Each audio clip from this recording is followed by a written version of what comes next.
1965 সালে মরিস বুজেল নামের মাত্র 13 বছর বয়সে একটি ছেলে প্রবেশ করেছিল এক ভয়ঙ্কর রহস্যময় গুহার ভেতরে। এটি এমন একটি সরু ও গভীর গুহা যেখানে ঢোকা তো দূরের কথা, সেখান থেকে জীবিত বের হয়ে আসা কোনো শক্তিশালী প্রাণীর পক্ষেও সম্ভব নয়। কিন্তু তবুও মরিস ধীরে ধীরে শরীর ঠেলে কোনোভাবে এগিয়ে যেতে থাকে। গুহার মুখ থেকে মাত্র 25 ফুট সামনে এবং প্রায় 35 ফুট মাটির নিচে সে ভুল করে ঢুকে পড়ে একটি অতিমাত্রার সরু ফাটে, যেখানে হাত নড়ানো তো দূরের কথা, ঠিকমতো শ্বাস নেওয়া কঠিন হয়ে পড়ে। চারিদিকে একদম অন্ধকার, সামনে কি আছে সে কিছুই দেখতে পাচ্ছিল না। নোংরা ধারালো চুনাপাথরের খাড়া দেয়াল তার শরীর ক্ষতবিক্ষত করছিল। তবুও সে আশায় এগিয়ে যাচ্ছিল, হয়তো সামনে কোনো বের হওয়ার পথ আছে। কিন্তু না, সামনে কোনো পথ ছিল না। শেষমেশ বুঝতে পেরে সে থমকে যায়। এখন সে এমন এক স্থানে আটকে গেছে যেখান থেকে সামনে পেছনে কোনো দিকেই নড়াচড়া সম্ভব নয়। তার পুরো দেহ পাথরের মাঝে শক্ত হয়ে চেপে গেছে। এই ভয়ঙ্কর পরিস্থিতিতে মরিস জোরে জোরে চিৎকার করে সাহায্য চাইতে থাকে, কিন্তু দুর্ভাগ্য তার সে আর্তনাদ কোনো মানুষের কান পর্যন্ত পৌঁছায় না। ধীরে ধীরে তার চোখ মুখ ঢেকে যায় অন্ধকারে, আর বাইরে কেউ জানতেও পারেনি এই গভীর গুহার অন্ধকারে একটি শিশু জীবন মৃত্যুর মাঝখানে লড়ছে। বন্ধুরা, নাট্টিপুট্টি কেভ ইনসিডেন্ট এখনো পৃথিবীর সবচেয়ে ভয়ঙ্কর এবং হৃদয় বিদারক গুহা দুর্ঘটনা হিসেবে পরিচিত। কিন্তু তারও 40 বছর আগে আরো একটি ঘটনা ঘটেছিল যা সারা বিশ্বকে নাড়িয়ে দিয়েছিল। ঘটনার তারিখ 5 অক্টোবর 1965। কেভল্যান্ড এলাকার পাহাড়ে ছিল একটি গুহা, ওয়াইল্ড ক্যাট কেভ নামের। বাইরে থেকে এই গুহার মুখ যতটা বড় দেখাতো, ভেতরে যেতে যেতে ততটাই সরু হয়ে যেত। সেদিন মরিসের বাস গুহা থেকে কিছুটা দূরে নষ্ট হয়ে গিয়েছিল। এই সুযোগে সে আবার ঢুকে পড়ে তার পুরনো অ্যাডভেঞ্চারের স্থানে। মরিস এই গুহায় আগেও কয়েকবার এসেছিল, আর তাই সে নিজেকে বেশ আত্মবিশ্বাসী মনে করে। সে তার 2 বন্ধুকে নিয়ে গুহার মুখে আসে। বন্ধুরা বারবার বলে, না এটা বিপজ্জনক, ভিতরে যেও না। কিন্তু মরিস কারো কথা শুনল না, বরং তাদের ইমপ্রেস করার জন্য সে গুহার সেই অংশে যেতে চাইল যেখানে সে আগে কখনো যায়নি। শুরুতে কিছুটা হাঁটু গেড়ে এগোনো গেলেও সামনে যেতে চারিদিকে বেরিয়ে থাকা ধারালো চুনাপাথর তার পথ আরো বিপজ্জনক করে তোলে। নিচে নামার সঙ্গে সঙ্গে তাপমাত্রা কমতে থাকে, আর একসময় পুরো এলাকা অন্ধকারে ঢেকে যায়। মরিসের পরিকল্পনা ছিল গুহার ভেতরে প্রায় 80 ফুট পর্যন্ত যাওয়ার, কারণ সেখানে ছিল একটি রহস্যময় চেম্বার যা সে আগেও 1-2 বার দেখেছিল, আর সেটাই ছিল সামনে এগোনোর একমাত্র পথ। মরিসের যেখানে ঘুরে ফিরে আসার কথা ছিল সেখান থেকে মাত্র 40 ফুট ভেতরে সে পৌঁছে গেল এক বিপজ্জনক স্থানে। তার সামনে পড়েছিল এক বিশাল চুনাপাথরের শিলা যা পুরো পথটাকে আটকে রেখেছিল। শিলার নিচে মাত্র 12 ইঞ্চি ফাঁক, সেখান দিয়ে মরিসকে সে রহস্যময় চেম্বারে পৌঁছাতে হতো। আগেও সে এখানে এসেছে, তাই আত্মবিশ্বাসে ভরপুর ছিল। ধারালো পাথরগুলো তার দেহ ছিঁড়ে দিচ্ছিল, কাপড় ছিঁড়ে যাচ্ছিল, তবুও মরিস থেমে থাকেনি। কিন্তু অন্ধকার তাকে এক বড় ভুলের দিকে ঠেলে দিল। সে একটা ভুল মোড় নিল যা তার জীবনের সবচেয়ে বড় ভুল হয়ে দাঁড়ায়, কারণ যেটাকে সে রহস্যময় চেম্বার ভেবে ঢুকেছিল সেটা আসলে কোনো পথই ছিল না, বরং ছিল এক সরু অচল খাজ যার শেষ ছিল বন্ধ। এদিকে তার 2 বন্ধু বিরক্ত হয়ে বাইরে অপেক্ষা না করে বাসার দিকে ফিরে যায়, আর মরিস একা ভুল দিকে এগিয়ে যেতে থাকে, একদম অজানা এক অন্ধকারের দিকে। গুহার ভেতরের জায়গাটা এতটাই সরু ছিল যে শুধু পায়ের জোরে নিজেকে সামনে ঠেলে নিতে পারছিল। যতই এগুচ্ছিল ততই চারপাশের পাথরগুলো তাকে চেপে ধরছিল। তার পোশাক ছিঁড়ে যাচ্ছিল, শরীর রক্তাক্ত হয়ে উঠেছিল।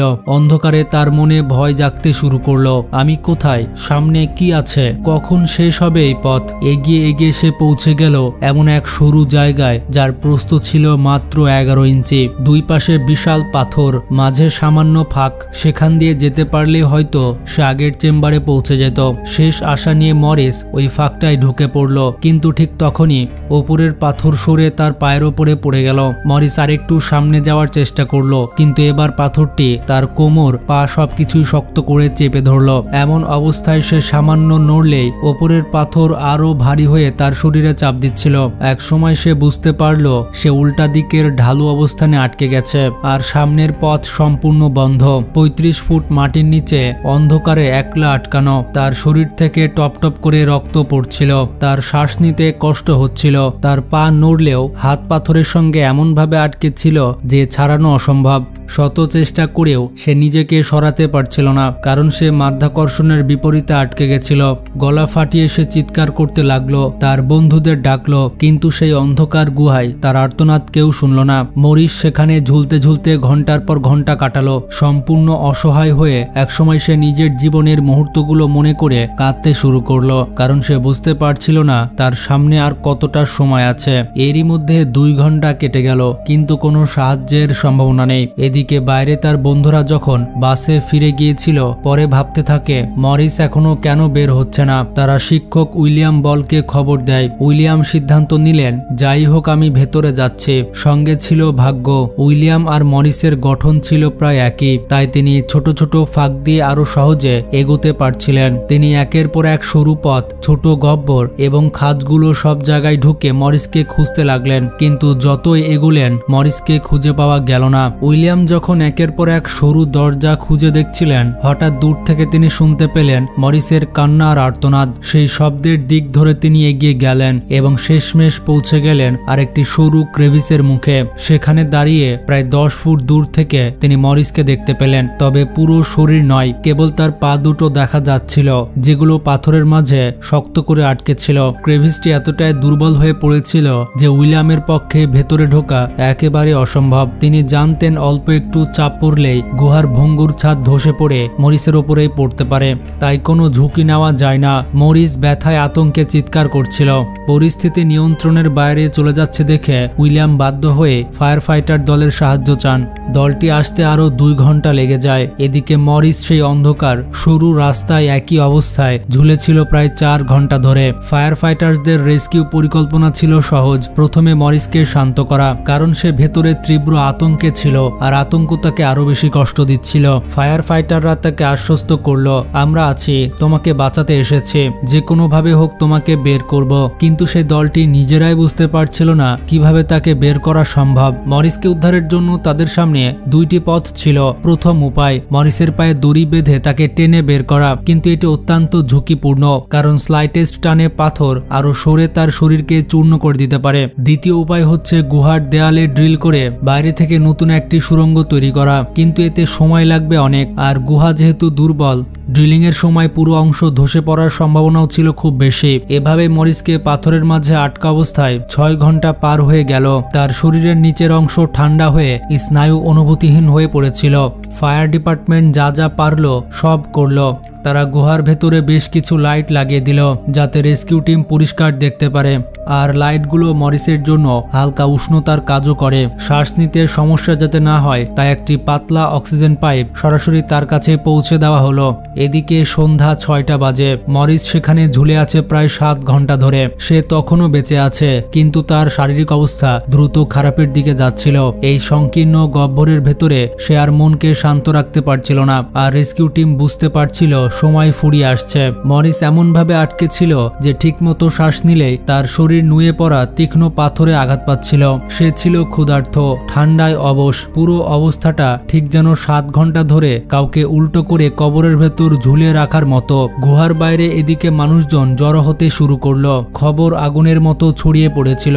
মাত্র 13 বছরের একটি ছেলে 35 ফুট গভীরে আটকে আছে। পুরো আমেরিকায় একটাই আলোচনা, ওয়াইল্ড ক্যাট কেভ রেস্কিউ। মানুষ ভিড় করছে শুধু এই অপারেশনটা নিজের চোখে দেখার জন্য, কিন্তু মাটির তলে মরিস জানতেই পারছিল না সে ইতিমধ্যে পুরো দেশের পরিচিত মুখ হয়ে গেছে। এই ঘটনা আমেরিকায় দ্বিতীয়বার ঘটছে। ঠিক কয়েক মাস আগে 18 বছরের ফ্লয়েড কলিন্স একইভাবে গুহায় আটকে মারা যায়, কারণ তখনকার রেস্কিউ টিম তাকে বাঁচাতে ব্যর্থ হয়েছিল। কিন্তু এবার তারা আগের ভুল পুনরাবৃত্তি করতে চায় না, তাই একটু ভিন্নভাবে ভাবা হলো। রেডিওতে জরুরি ঘোষণা। ডিপার্টমেন্ট রেডিওতে ঘোষণা দিল যে কেউ যদি নিজের ইচ্ছায় গুহায় নেমে সেই ছেলেটিকে উদ্ধার করতে চায় তবে সে গুহার কাছে চলে আসুক। তবে কিছু শর্ত ছিল।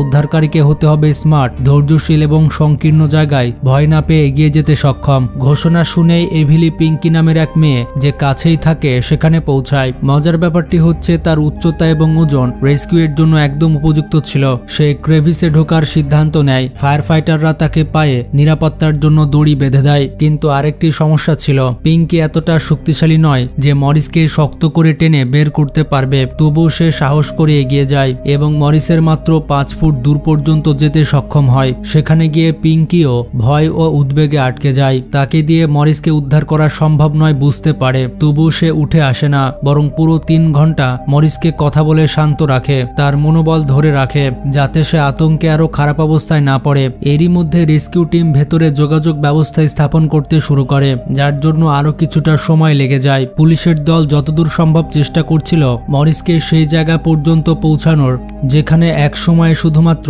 একজন মানুষই ঢুকতে পারে, কিন্তু সেই সরু গুহার ভেতরে ঢুকে জায়গা পরিষ্কার করা, শ্যাফট বসানো সবকিছুতেই অনেক সময় লাগছিল। গত 10 ঘন্টা ধরে মরিস 1 ইঞ্চিও নড়তে পারেনি, কারণ সে উল্টো হয়ে আটকে ছিল। এ অবস্থায় তার হার্টের জন্য রক্ত পাম্প করা খুব কষ্টকর হয়ে উঠেছিল।